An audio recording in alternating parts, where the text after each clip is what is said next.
Hello everyone, नमस्कार। स्वागत है आपका लोधारी क्लासेस के टॉप 50 एमसीक्यू सीरीज़ में। दोस्तों, राजनीति विज्ञान के अंतर्गत भारतीय संविधान पर एमसीक्यू सीरीज़ में हमारा डिस्कस चल रहा था, जिसके अंतर्गत दोस्तों हमारा ये नेक्स्ट सेशन अर्थात कि लेक्चर नंबर 7 होने जा रहा है, जिसमें हम बात करेंगे भारतीय संविधान की अनुसूचियों से संबंधित महत्वपूर्ण एमसीक्यू क्वेश्चनों पर। ठीक है दोस्तों, चलिए शुरू करते हैं अपना सेशन। दोस्तों, इससे पहले कि जो भी हमारे सेशन को पहली बार देख रहे हैं उनको बता दूं दोस्तों, हमारे इस प्लेटफॉर्म पर सभी सब्जेक्ट बीए के कंप्लीट बीए दोस्तों पूरे निःशुल्क रूप से आपको पूरे विस्तार पूर्वक सभी विषयों पर टोटल लेक्चर प्रोवाइड किए जा रहे हैं, सब वो भी दोस्तों क्लास नोट्स के साथ में। और इसी के साथ ही साथ हम आपको दोस्तों आपके डाउट क्लियर करने के लिए व्हाट्सएप और कॉल की फैसिलिटी भी प्रोवाइड करते हैं। और नोट्स डाउनलोड करने के लिए आपको टेलीग्राम पर ग्रुप मिलेगा दोस्तों लोधाजी क्लासेस नाम से, जिसे आप वहाँ पर डाउनलोड करके और लोधाजी क्लासेस के ग्रुप को ज्वाइन कर लेंगे दोस्तों। वहाँ पर आपको हमारे डेली क्लासेस की नोटिफिकेशन मिलती रहेगी, डेली क्लासेस के लिंक मिलेंगे और साथ ही साथ में आप हमारे क्लास नोट्स को डाउनलोड भी आसानी से कर पाएंगे। ठीक है दोस्तों, तो चलिए इसी के साथ में शुरुआत करते हैं अपने क्वेश्चनों की। दोस्तों, इसमें आपका पहला क्वेश्चन है दोस्तों, वर्तमान में भारतीय संविधान में कुल कितनी अनुसूचियां हैं। दोस्तों, आपको बताना है यहाँ पर कि अभी वर्तमान में अगर हम बात करें तो भारतीय संविधान के अंतर्गत कितनी अनुसूचियां हैं। तो दोस्तों, अगर आपको प्रारंभ का पता है कि प्रारंभ में कितनी अनुसूचियां थी, तो दोस्तों अभी भी आपको जो है वर्तमान में संशोधनों के बाद में कितनी अनुसूचियां भारतीय संविधान में जोड़ी गई है, तो दोस्तों इसका ऑप्शन हो जाएगा ऑप्शन सी, अर्थात कि 12 अनुसूचियां हमारे वर्तमान संविधान में अभी है। ठीक है दोस्तों, नेक्स्ट क्वेश्चन है, भारतीय संविधान की प्रारूप समिति द्वारा प्रस्तुत प्रारूप संविधान में कितनी अनुसूचियां थी। अर्थात ये कि जब भारतीय संविधान के लिए एक प्रारूप समिति के द्वारा जो प्रारूप तैयार किया गया था, अर्थात कि मूल संविधान की बात हम यहाँ कर रहे हैं कि मूल संविधान में कितनी अनुसूचियां थी, तो दोस्तों इसका ऑप्शन दिया गया है ऑप्शन ए 6, 8, 9 या 12। दोस्तों इसका ऑप्शन हो जाएगा बी, क्योंकि मूल संविधान में 8 अनुसूचियां हमें दी गई थी। 8 अनुसूचियां हमें मूल संविधान में थी और वर्तमान संविधान में दोस्तों 12 अनुसूचियां है। ठीक है, नेक्स्ट क्वेश्चन है, संविधान सभा द्वारा अंतिम रूप से पारित संविधान में कुल कितनी अनुसूचियां थी। तो दोस्तों वही 8 हो जाएगी, इसमें भी ऑप्शन आपका ऑप्शन बी करेक्ट हो जाएगा। नेक्स्ट है, मूल संविधान में कितनी अनुसूचियां थी। दोस्तों ये 3 क्वेश्चन एक जैसे ही है, इसमें ऑप्शन ए करेक्ट हो जाएगा। ठीक है, ऑप्शन ए करेक्ट हो जाएगा। दोस्तों नेक्स्ट क्वेश्चन बढ़ेंगे हम। नेक्स्ट क्वेश्चन देखेंगे, किस संविधान संशोधन अधिनियम द्वारा भारतीय संविधान में 9वीं अनुसूची जोड़ी गई। दोस्तों अब यहाँ पर बताना है आपको कि जैसे मूल संविधान में 8 अनुसूचियां थी, तो उसके जस्ट बाद में जो 9वीं अनुसूची जोड़ी गई थी वो कौन से संविधान संशोधन के तहत जोड़ी गई थी दोस्तों। तो इसमें ऑप्शन दिए गए हैं आपको, 4 ऑप्शन है, जिसमें पहला संशोधन, दूसरा, तीसरा, 7वां या 9वें संशोधन के द्वारा। दोस्तों इसमें पहले संशोधन के द्वारा ही जो है 9वीं अनुसूची जोड़ी गई थी भारतीय संविधान के अंतर्गत। ठीक है, नेक्स्ट है 52वें संविधान संशोधन अधिनियम द्वारा 1985 ईस्वी में कौन सी अनुसूची को भारतीय संविधान में शामिल किया गया था। दोस्तों अब यहाँ पर बताना है आपको कि जो 52वां संविधान संशोधन हुआ था 1985 में, उसमें कौन सी अनुसूची को जोड़ा गया था। ऑप्शन है आपके सामने, ए 9वीं अनुसूची, 10वीं अनुसूची, 11वीं या फिर 12वीं अनुसूची। दोस्तों इसका ऑप्शन हो जाएगा, इस ऑप्शन बी करेक्ट हो जाएगा, 10वीं अनुसूची को जो है 52वें संविधान संशोधन के तहत जोड़ा गया था। नेक्स्ट क्वेश्चन है, 73वें संविधान संशोधन अधिनियम द्वारा भारतीय संविधान में कौन सी अनुसूची जोड़ी गई। दोस्तों अब यहाँ पर आपको बताना है कि 73वें संविधान संशोधन के द्वारा कौन सी अनुसूची जोड़ी गई थी। दोस्तों ऑप्शन में 9, 10, 11 और 12 है। दोस्तों इसका ऑप्शन हो जाएगा सी करेक्ट, 11वीं अनुसूची जोड़ी गई थी। दोस्तों इस प्रकार से अगर आप क्रम से अनुसूचियों को याद रखेंगे तो बहुत आसान हो जाएगा आपको याद रखना। क्रम से आपको याद रखना, जैसे कि मूल संविधान में 8 अनुसूचियां थी, उसके बाद में दोस्तों क्रम अनुसार पहले संविधान संशोधन के द्वारा दोस्तों 9वीं अनुसूची जोड़ी गई, 10वीं अनुसूची यहाँ पर जो है 52वें संविधान संशोधन के द्वारा जोड़ी गई थी, 52वें संविधान संशोधन के द्वारा। उसके बाद दोस्तों हुआ 73वां संविधान संशोधन, 73वां संविधान संशोधन हुआ, जिसमें 11वीं अनुसूची जोड़ी गई। नेक्स्ट क्वेश्चन है, 74वें संविधान संशोधन अधिनियम द्वारा भारतीय संविधान में कौन सी अनुसूची जोड़ी गई। दोस्तों तो यहाँ पर आप अनुमान लगाकर भी कह सकते हैं, अर्थात कि 12वीं अनुसूची जोड़ी गई होगी। ठीक है, तो दोस्तों 74वें संविधान संशोधन में जो 12वीं अनुसूची जोड़ी थी वही हमारी अभी तक की लास्ट अनुसूची थी, अर्थात कि अभी वर्तमान संविधान में हमारे पास में कुल 12 अनुसूचियां है। ठीक है, चलिए नेक्स्ट क्वेश्चन पर मूव करेंगे। दोस्तों नेक्स्ट क्वेश्चन है संविधान की द्वितीय अनुसूची का संबंध किससे है। तो संविधान की, अब दोस्तों आपको यहाँ ये बताना है कि दूसरी अनुसूची में क्या दिया गया है, अर्थात दूसरी अनुसूची जो है वो किससे संबंधित है। राज्यसभा में प्रतिनिधित्व से संबंधित है, या भाषाओं से संबंधित है, या शपथ ग्रहण से संबंधित है, या महत्वपूर्ण पदाधिकारियों के वेतन से संबंधित है। दोस्तों चारों ऑप्शन में से एक चुनना है आपको। इसमें आपका ऑप्शन करेक्ट हो जाएगा पदाधिकारियों के वेतन से संबंधित, अर्थात वेतन की बात दूसरी अनुसूची में की गई है। जितने भी हमारे संवैधानिक पद है दोस्तों, सभी संवैधानिक पदों पर, जितने भी संवैधानिक पद है सभी संवैधानिक पदों पर वेतन से संबंधित बात जो है आपकी दूसरी अनुसूची में की गई है। नेक्स्ट क्वेश्चन है भारत संघ में शामिल राज्यों और संघ शासित क्षेत्रों का उल्लेख भारतीय संविधान की किस अनुसूची में किया गया है। दोस्तों इस क्वेश्चन में आपको बताना है कि भारत संघ और राज्यों, या कहें कि देखिए भारत मतलब केंद्र, राज्य या फिर संघ शासित प्रदेश या फिर केंद्र शासित प्रदेश, इनका उल्लेख कौन सी अनुसूची में किया गया है। प्रथम अनुसूची में किया गया है, दूसरी में, तीसरी में या फिर चौथी अनुसूची में। दोस्तों जल्दी से बताइए इसका ऑप्शन कौन सा हो जाएगा। इसका ऑप्शन ए करेक्ट हो जाएगा दोस्तों। पहली अनुसूची में संघ, राज्य, क्षेत्र और केंद्र शासित प्रदेशों का वर्णन किया गया है, उसी प्रकार से दूसरी अनुसूची में आपको जो है वेतन से संबंधित बात की गई है। ठीक है, नेक्स्ट क्वेश्चन है दोस्तों, नेक्स्ट क्वेश्चन है, एक मिनट पेन ले लेते हैं। नेक्स्ट क्वेश्चन है राष्ट्रपति राज्यों के राज्यपालों, सर्वोच्च न्यायालय तथा उच्च न्यायालय के न्यायाधीशों, संसद, राज्य विधानमंडल के अधिकारियों, भारत के नियंत्रक और महालेखा परीक्षक आदि के वेतन के संबंध में प्रावधान संविधान की किस अनुसूची में किया गया है। दोस्तों तो यहाँ पर मैंने अभी जस्ट बताया था आपको कि जितने भी संवैधानिक पद हैं हमारे, उस सभी संवैधानिक पदों की वेतन की बात कौन सी अनुसूची में की गई है दोस्तों। तो ये अनुसूची में की गई है दूसरी अनुसूची में। ठीक है, चलिए नेक्स्ट क्वेश्चन है। नेक्स्ट क्वेश्चन भारतीय संविधान की तीसरी अनुसूची का संबंध किससे है। तो अब यहाँ पर आपको बताना है कि तीसरी अनुसूची में क्या दिया गया है। क्या राज्यसभा के प्रतिनिधित्व से संबंधित, शपथ या प्रतिज्ञान से, भाषाओं से संबंधित है, या पदाधिकारियों के वेतन संबंधित है। दोस्तों वेतन वाली तो दूसरी अनुसूची में दिया गया है। ठीक है, तो अब इनमें से एक ऑप्शन तो ये यहाँ पर गलत हो जाएगा। ठीक है, अब इसमें बचा है आपके पास तीन ऑप्शन। क्या राज्यसभा के प्रतिनिधित्व से संबंधित है, शपथ या प्रतिज्ञान से संबंधित। शपथ अर्थात कि जब भी कोई पद ग्रहण करता है तो उसके लिए पहले शपथ ली होती है। तो शपथ का फॉर्मेट कौन सी अनुसूची में दिया गया है। दोस्तों इनमें से ऑप्शन हो जाएगा बी करेक्ट, अर्थात कि शपथ के बारे में तीसरी अनुसूची में वर्णन किया गया है। ठीक है, चलिए नेक्स्ट क्वेश्चन है। नेक्स्ट क्वेश्चन देखेंगे हम। नेक्स्ट क्वेश्चन संविधान की किस अनुसूची में प्रत्येक राज्यों तथा संघ राज्य क्षेत्रों के लिए राज्यसभा में स्थानों का आवंटन किया गया। अब यहाँ पर बताना है आपको राज्यसभा में कौन सी अनुसूची में राज्यसभा की सीटों का आवंटन किया गया है, या राज्यसभा में प्रतिनिधित्व दिया गया है। प्रथम अनुसूची, दूसरी, तीसरी या चौथी अनुसूची। दोस्तों तो इसमें आप केस करके बोल सकते हैं चौथी अनुसूची हो जाएगी। ठीक है, नेक्स्ट क्वेश्चन है निम्नलिखित में से भारत के संविधान के किस एक अनुच्छेद अनुसूची का संबंध स्वशासी जिला परिषदों से है। तो अर्थात कि स्वशासी जिला परिषदों का वर्णन कौन सी अनुसूची में किया गया है। कौन सी अनुसूची में किया गया, 8वीं या अनुच्छेद 370, छठी अनुसूची या अनुच्छेद 250।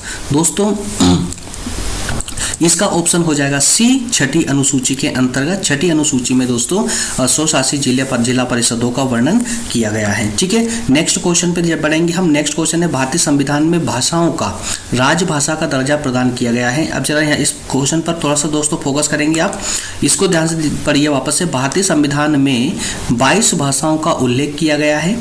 ठीक है, जो राजभाषा का दर्जा प्रदान किया गया है ये 22 राजभाषाएं हैं। इन राजभाषाओं का उल्लेख किस अनुसूची में है दोस्तों। तो 7वीं अनुसूची में है, 8वीं में है, 9वीं में है या 10वीं अनुसूची में है। दोस्तों 4 ऑप्शन है, 4 में से आपको टिक करना है कौन सा हो जाएगा। 8वीं अनुसूची में, 8वीं अनुसूची में दोस्तों जो है 22 भाषाओं का वर्णन किया गया है। नेक्स्ट क्वेश्चन है भारतीय संविधान की 8वीं अनुसूची का संबंध किससे है। भारतीय संविधान की 8वीं अनुसूची का संबंध किससे है दोस्तों। 8वीं अनुसूची का संबंध तो भाषाओं से है, इस पर टाइम न गवाएंगे, भाषाओं के साथ अर्थात भाषाओं से संबंध है। इसका ऑप्शन सी करेक्ट हो जाएगा। ठीक है, नेक्स्ट क्वेश्चन देखेंगे दोस्तों। नेक्स्ट क्वेश्चन है किस अधिनियम को संविधान की किस अनुसूची में सम्मिलित करने पर उसकी वैधता को किसी न्यायालय में चुनौती नहीं दी जा सकती। दोस्तों कौन सी ऐसी अनुसूची है जिसमें सरकार अगर किसी नियम को उस अनुसूची में डाल दे तो उससे संबंधित कोई विवाद सुप्रीम कोर्ट में या हाई कोर्ट में नहीं ले जा सकता। दोस्तों कौन सी अनुसूची, 5वीं है, 8वीं है, 9वीं है है या 10वीं है दोस्तों, इसका ऑप्शन सी करेक्ट हो जाएगा। 9वीं अनुसूची में ये प्रावधान किया गया है कि अगर 9वीं अनुसूची में कोई अधिनियम, कानून या किसी को भी अगर सरकार डाल दे तो उसको न्यायालय में चुनौती नहीं दी जा सकती। ठीक है, नेक्स्ट क्वेश्चन है दोस्तों, किस राज्य के आरक्षण विधेयक को 9वीं अनुसूची में सम्मिलित किया गया है? तमिल ऑप्शन दिए गए हैं आपको, तमिलनाडु, कर्नाटक, उत्तर प्रदेश या उड़ीसा।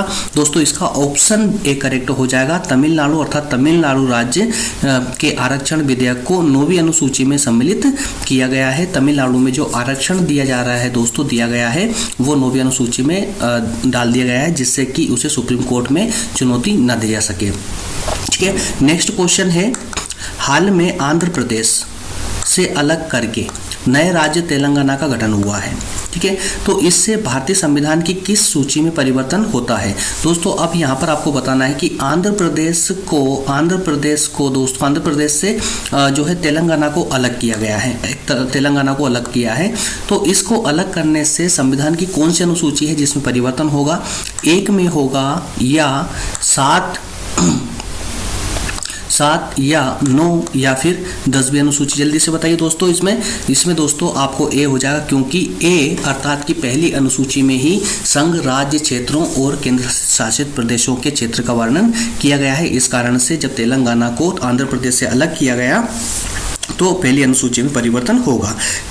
ठीक है, नेक्स्ट क्वेश्चन है, दल बदल के आधार पर निर्वाचित सदस्यों की अयोग्यता संबंधी विवरण संविधान की किस अनुसूची में दिया गया है? यहाँ आपको बताना है कि वो कौन सी अनुसूची है जिसमें दल बदल से संबंधित कानून जो है स्थापित किए गए, अर्थात कानून बनाए गए हैं। तो कौन सी अनुसूची है दोस्तों? 8वीं, 9वीं, 10वीं या 11वीं अनुसूची? इसमें ऑप्शन दोस्तों सी करेक्ट हो जाएगा।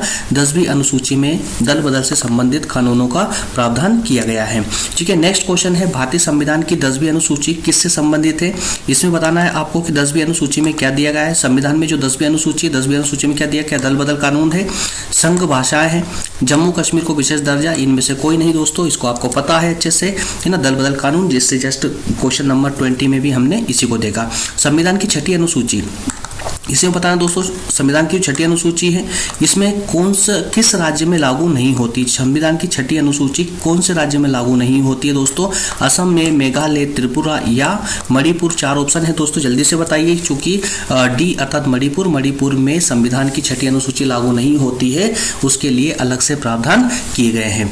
नेक्स्ट क्वेश्चन है दोस्तों, जिसमें आपको सूची को सुमेलित करना है। सूची 1 को सूची 2 से सुमेलित करना है। सूचियों के नीचे दिए गए कूट से सही उत्तर का चयन कीजिए। सूची 1 में अनुसूचियां दी गई है और दूसरे में संबंधित विषय दिए गए हैं, तो कौन सी सूची किस विषय से संबंधित है ये आपको बताना है। तो दोस्तों इसमें चतुर्थ अर्थात 4थी अनुसूची किससे संबंधित है? जल्दी से बताएंगे आप लोग। भूमि सुधार, भाषा, राजभाषा या जनजातीय क्षेत्र? छठी अनुसूची किससे संबंधित है? 8वीं अनुसूची और 9वीं अनुसूची। दोस्तों इसमें ऑप्शन टाइम न लेते हुए मैं आपको डायरेक्ट बता देता हूँ, इसका ऑप्शन सी करेक्ट हो जाएगा, अर्थात कि जो आपका सी मैच का जो है ये करेक्ट हो जाएगा, सी करेक्ट हो जाएगा, अर्थात ये कि 4थी अनुसूची दोस्तों, 4थी अनुसूची राज्य भाषा से संबंधित है, हमने डिस्कस किया था, उसमें 22 भाषाओं का वर्णन किया गया है। उसके अलावा छठी अनुसूची दोस्तों, छठी अनुसूची जनजातीय क्षेत्रों से संबंधित है, जो कि मणिपुर में लागू नहीं होती है। इसके अलावा 8वीं अनुसूची दोस्तों भाषाओं से संबंधित है, 8वीं अनुसूची भाषाओं से संबंधित है। माफ करना दोस्तों, इसमें जो हमने बात की थी 4थी अनुसूची, ये राज्यसभा में जो स्थान आवंटित किए गए हैं उससे संबंधित है, ठीक है। और 8वीं अनुसूची में भाषाएं दी गई है और 9वीं अनुसूची में दोस्तों भूमि सुधार से संबंधित प्रावधान किए गए हैं। 9वीं अनुसूची में भूमि सुधार से संबंधित प्रावधान किए गए हैं, ठीक है। उसी प्रकार से नेक्स्ट क्वेश्चन पर बढ़ेंगे। नेक्स्ट क्वेश्चन में भी सूची को सुमेलित करना है दोस्तों। इसमें एक तरफ दी गई अनुसूची है और दूसरी तरफ संबंधित विषय है, तो आपको बताना है कि 8वीं अनुसूची, 9वीं, 10वीं और 11वीं अनुसूची ये किससे संबंधित है। तो इसमें डायरेक्ट मैं आपके लिए ऑप्शन दिखा देता हूँ। इसमें आपका ऑप्शन डी करेक्ट हो जाएगा, डी करेक्ट हो जाएगा, क्योंकि एनालाइज दोस्तों हम ये पूरे विस्तार पूर्वक जो हमारे लेक्चर होते हैं उसमें हम बहुत अच्छे से इनको एनालाइज कर चुके हैं, इसलिए मैं यहाँ पर MCQ सीरीज में स्पीड से बढ़ रहा हूँ और मेरा मोटिव भी यही है कि आपको मैक्सिमम क्वेश्चन कम से कम समय में दे सकूँ। ठीक है। तो दोस्तों इसमें दोस्तों आठवीं अनुसूची आपकी राष्ट्रीय जो भाषा है दोस्तों, राष्ट्रीय भाषाओं की सूची से संबंधित है, इसके अलावा नौवीं अनुसूची में दोस्तों इस अधिनियम में जो सम्मिलित अधिनियम न्यायालय के अधिकार क्षेत्र के बाहर है। नौवीं अनुसूची में हमने दोस्तों बहुत अच्छे से डिस्कस किया था कि नौवीं अनुसूची में अगर किसी कानून को डाल दिया जाता है तो उसे किसी न्यायालय में चुनौती नहीं दी जा सकती। ठीक है। नेक्स्ट है दोस्तों 10वीं अनुसूची। तो 10वीं अनुसूची दोस्तों दल बदल विरोधी कानून धारण करती है। और 11वीं अनुसूची में पंचायती राज व्यवस्था का प्रावधान किया गया है। ठीक है। चलिए नेक्स्ट क्वेश्चन पर बढ़ेंगे। नेक्स्ट क्वेश्चन है हमारा 25, क्वेश्चन नंबर 25 है प्रशासनिक उपबंधों तथा तत्व संबंधी संविधान की अनुसूचियों के संदर्भ में सूची 1 और 2 को सम्मिलित करना है। एक तरफ प्रशासनिक उपबंध दिए गए हैं, दूसरी तरफ अनुसूची दी गई है, इनका आपको मिलाप करना है। देखना है आपको दूसरी अनुसूची, 5वीं, 7वीं और 6ठी अनुसूची, इनको सम्मिलित करना है दोस्तों। तो इसमें ऑप्शन में आपको रख देता हूं जिससे कि आप आसानी से इनको सम्मिलित कर पाए। ठीक है। तो आपका बी ऑप्शन करेक्ट है। तो दोस्तों इस प्रकार से असम, मेघालय, त्रिपुरा और मिजोरम के लिए जो अनुसूची बनाई गई है दोस्तों वो है आपकी 6ठी अनुसूची। कौन सी? असम, मेघालय, त्रिपुरा और मिजोरम। दोस्तों इससे पहले जो हमने देखा था कि मणिपुर इससे बाहर है, मणिपुर में ये 6ठी अनुसूची लागू नहीं होती, हालांकि जनजातीय क्षेत्र है, लेकिन फिर भी मणिपुर को अलग करके और उसके लिए अलग से अनुसूची का प्रबंध किया गया है। ठीक है। इस प्रकार से दोस्तों 4 क्षेत्र 6ठी अनुसूची में आते हैं। ठीक है। नेक्स्ट था हमारा अखिल भारतीय सेवाएं दोस्तों। तो अखिल भारतीय सेवाएं 7वीं अनुसूची में दी गई है। अखिल भारतीय सेवाओं से संबंधित अर्थात जितनी भी आपकी यूपीएससी या स्टेट पीसीएस के एग्जाम वगैरह होते हैं, जो पोस्ट होती है अखिल भारतीय सेवाओं के अंतर्गत आती है और ये सबके सभी दोस्तों 7वीं अनुसूची से संबंधित है। ठीक है। नेक्स्ट था दोस्तों हमारा भारत का नियंत्रक और महालेखा परीक्षक अर्थात केक का प्रबंध कौन सी अनुसूची में दोस्तों? दूसरी अनुसूची के तहत किया गया है। और अनुसूचित क्षेत्रों और अनुसूचित जनजातियों का नियंत्रण दोस्तों, इसका नियंत्रण जो है आपको 5वीं अनुसूची में देखने को मिलेगा। ठीक है। चलिए नेक्स्ट क्वेश्चन पर मूव करेंगे। नेक्स्ट क्वेश्चन में भी दोस्तों आपको जो है यहाँ पर भारत के संविधान की अनुसूची तथा उसके विषय के निम्नलिखित युग्मों में से कौन सा एक सही सुमेलित नहीं है। दोस्तों इसमें बताना आपको कि 3 जो इसमें जो सुमेलित है दोस्तों, इनमें से 3 करेक्ट है, 1 गलत है। इसमें से गलत आपको चुनना है, जो गलत होगा वही आपका आंसर होगा। तो यहाँ बताना 8वीं अनुसूची भाषाओं से संबंधित है, दूसरी अनुसूची शपथ या प्रतिज्ञान से संबंधित है, चौथी अनुसूची राज्यसभा में स्थानों से संबंधित है, 10वीं अनुसूची दल बदल से संबंधित है। दोस्तों अब तक आपको बहुत अच्छे से याद हो चुका होगा, इसमें भी जो है गलत है, इसलिए ये हमारा आंसर हो जाएगा। अर्थात दूसरी अनुसूची शपथ प्रतिज्ञान से संबंधित नहीं है। नेक्स्ट क्वेश्चन है भारतीय संविधान की 11वीं अनुसूची किससे संबंधित है? पंचायती राज संबंधित या नगर पालिका से या केंद्र राज्य संबंधों से या उपरोक्त में से कोई नहीं। दोस्तों इसका ऑप्शन ए करेक्ट हो जाएगा। हमने इससे पहले भी देखा था 11वीं अनुसूची में पंचायती राज व्यवस्था के प्रावधान किए गए हैं। नेक्स्ट क्वेश्चन है दोस्तों निम्नलिखित में से कौन सा एक कथन भारत के संविधान की 4वीं अनुसूची का सही वर्णन करता है? इसमें दोस्तों आपको बताना है इनमें से कौन सा एक कथन है जो संविधान की 4वीं अनुसूची के बारे में दिया गया है। इसमें संघ तथा राज्यों के में शक्तियों के वितरण की रूपरेखा दी गई है। इसमें संविधान में सूचित भाषाएं दी गई है, मतलब भाषाओं का प्रावधान किया गया है, या जनजातीय क्षेत्रों के प्रशासन से संबंधित उपबंध किए गए हैं, या राज्यसभा में इस सीटों के आवंटन से संबंधित प्रावधान किए गए हैं। दोस्तों 4 ऑप्शन में से एक चुनना आपको।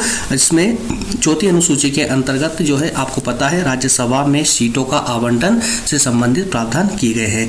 नेक्स्ट है दोस्तों सूची को सुमेलित करना है। दोस्तों एक तरफ आपको प्रशासनिक उपबंध दिए गए हैं, दूसरी तरफ अनुसूचियां दी गई है, जिसमें मैं डायरेक्ट आपको ऑप्शन प्लेस कर देता हूं जिससे आप आसानी से बनाकर अपना टाइम बचा सके।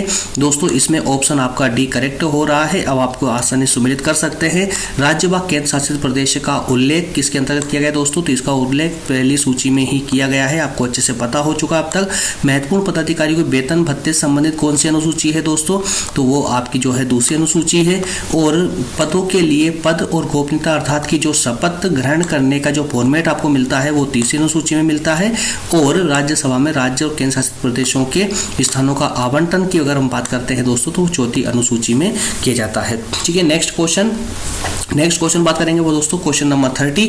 भारतीय संविधान की निम्न दी गई अनुसूचियों में से कौन सी सूची राज्य के नामों की सूची तथा राज्य क्षेत्रों का ब्यौरा देती है? पहली अनुसूची, दूसरी, तीसरी या चौथी अनुसूची? दोस्तों इसका ऑप्शन ए करेक्ट हो जाएगा। पहली अनुसूची में ही ये इस प्रकार अनुसूची इस प्रकार की बात की गई है तथा राज्यों के नामों की सूची ये दी गई है जिसमें केंद्र राज्य और केंद्र शासित प्रदेशों की चर्चा की गई है। ठीक है, नेक्स्ट क्वेश्चन है क्वेश्चन नंबर 31। भारतीय संविधान में 9वीं अनुसूची परिवर्तित हुई है प्रथम संशोधन से, अर्थात कि 9वीं अनुसूची जोड़ी गई थी दोस्तों, वो कौन से संशोधन से जोड़ी गई थी? पहले से, 8वें से, 9वें संशोधन से या 42वें संविधान संशोधन द्वारा? दोस्तों तो ये आपने प्रारंभ में ही इस क्वेश्चन को देखा था जिसमें हमने देखा था कि पहले प्रथम संशोधन के द्वारा ही 9वीं अनुसूची जोड़ी गई थी। ठीक है, नेक्स्ट क्वेश्चन है, यदि भारत संघ को एक नए राज्य का सृजन करना हो, अगर जैसे केंद्र को या भारत को हम कहें कि भारत सरकार को अगर कोई नया राज्य बनाना हो तो संविधान की कौन सी अनुसूचियों में से एक को अवश्य संशोधन करना पड़ेगा? अर्थात ये हुआ कि अगर भारत चाहे कि एक नया राज्य बनाना चाहे तो कौन सी अनुसूची में जो है बदलाव होगा?